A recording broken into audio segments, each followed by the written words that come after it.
Last video तक हम लोगों ने देख लिया था कि किस तरीका से हम लोग अपने प्लेयर को एनिमेशन करवा सकते हैं, उसको किस तरीका से जंप करवा सकते हैं। अब तक हम लोगों ने बहुत कुछ सीखा है।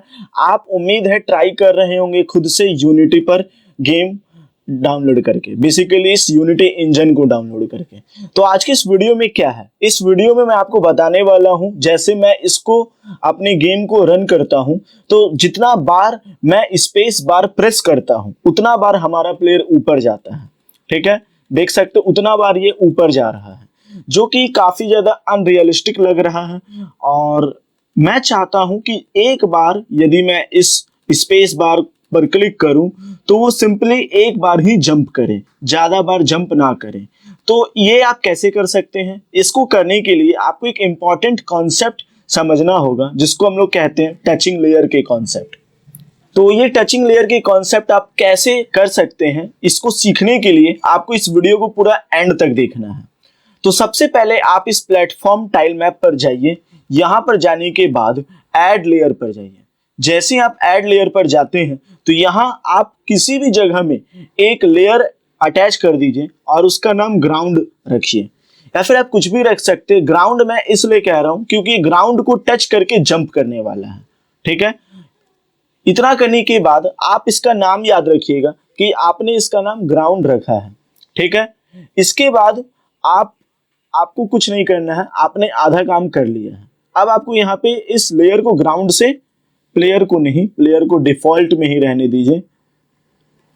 ये प्लेटफॉर्म टाइल मैप को, इस प्लेटफॉर्म टाइल मैप को आपको ग्राउंड से असाइन कर देना है। ठीक है, इतना करने के बाद अब यहाँ दो चार इंपॉर्टेंट चीजों के बारे में मैं आपको बताने वाला हूं।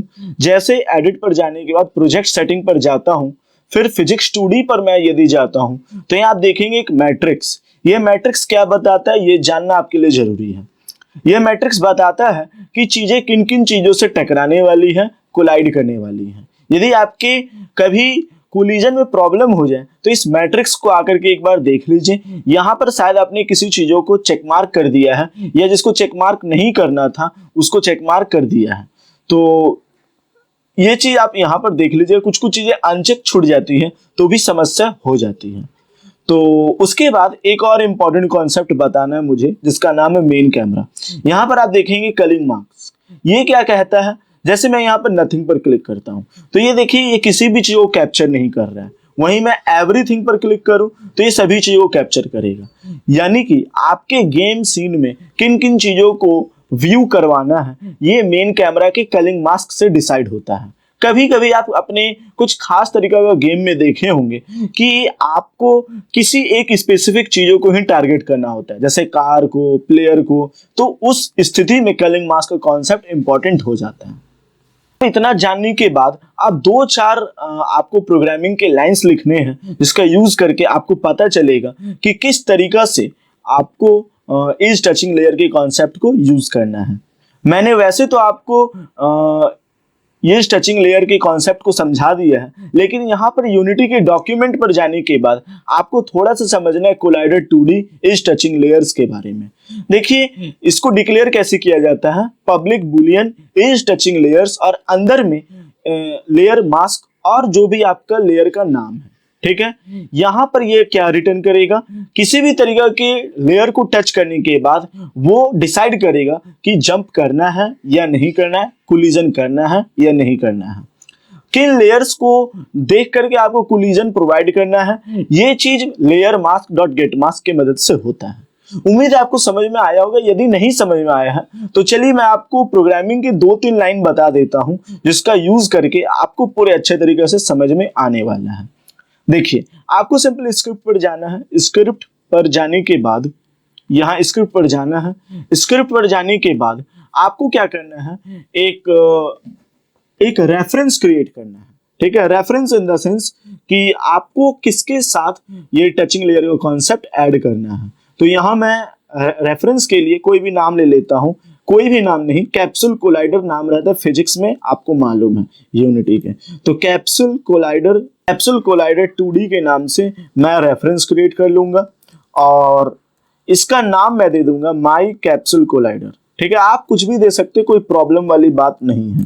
लेकिन मैं आपको रेकमेंड तो यही करूंगा कि आप ऐसा नाम ही चुना कीजिए, जिससे कि चीजों को समझना बहुत ज्यादा आसान हो जाता है। इतना करने के बाद आपको इसको कंपोनेंट प्रोवाइड करना है, जैसा कि मैंने बार बार आपको बताया। अब तो मुझे लगता है कि आपको आ ही गया होगा।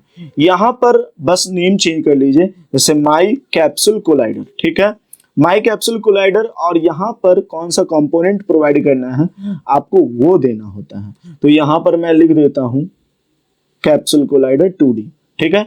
कैप्सूल कोलाइडर 2D कंपोनेंट देने के बाद आप इसको सेव करते रहिए। अब यहाँ आपको वॉइड जंप पर देखना है कि जब कोई वैल्यू प्रेस किया जाए कीबोर्ड की मदद से तो वो जंप करता है, ठीक है।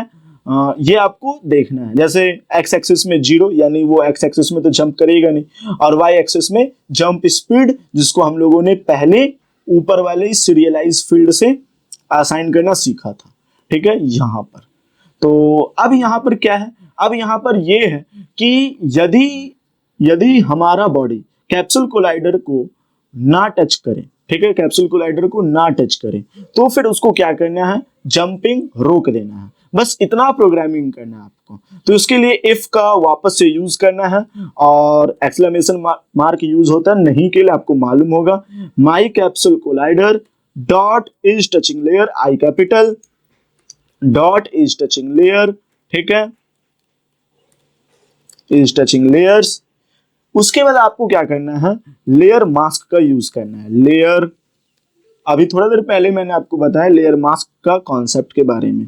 Layer mask dot gate mask, ठीक है। इसके बाद किस लेयर के बारे में आप बात कर रहे हैं मैंने आपको बताया था, उसको याद रख लेने का जरूरत है, जिसका नाम था ग्राउंड। अब इतना करने के बाद क्या करना है, रिटर्न में बेसिकली आपको कुछ भी नहीं करना है। तो सिंपली आप यहाँ रिटर्न और एक टर्मिनेटर लगा करके सेव कर लीजिए। जैसे आप ये करेंगे तो आपका प्लेयर लिमिटेड जंप करेगा, एक बार ही जंप करेगा। क्यों? क्योंकि इसमें लेयर का कॉन्सेप्ट आपने यूज कर लिया है। जैसे मैं यहाँ पर वापस जाता हूं, और ये कुछ समय लेगा आपके प्रोजेक्ट को सेव करने में, ये तो आप जानते ही होंगे, अब तक आप काफी फैमिलियर हो गए होंगे। यदि नहीं हुए हैं तो मेरे ख्याल से आपको प्रैक्टिस की जरूरत है, या फिर अभी तक आप इस मूवी के जैसा देख रहे हैं इस वीडियो को, आप शुरू नहीं किए हैं। चलिए मैं इसको रन करके आपको दिखा देता हूं कि हम लोगों ने क्या किया है। जैसे मैं यहाँ पे मतलब कितनों बार स्पेस बार को प्रेस करूं तो ये बेसिकली एक बार ही मूव करेगा, जो काफी रियलिस्टिक लग रहा है और हमारे गेम को अच्छा भी बना देता है, ठीक है। तो